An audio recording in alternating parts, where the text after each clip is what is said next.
Area is nice and clean. I touched up the paint over it. I just replaced the drain, stopped the leak real quick. I didn't repair the sheetrock yet, but I will.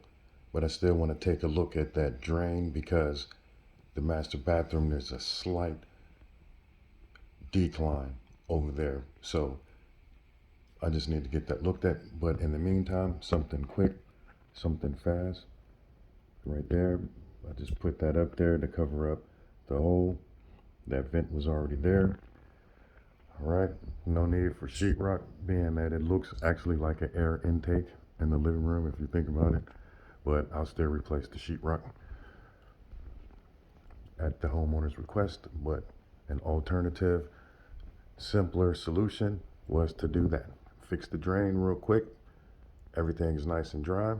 Put a vent cover up there instead of repairing the sheetrock right now. And that's it. Yes, of course, I know some will say, well, you could have fixed the sheetrock in less time it took to do that. You understand that? But this time, real quick, real fast. I already had the air intake already in the truck, so I went, got it, covered it up. Thanks for watching.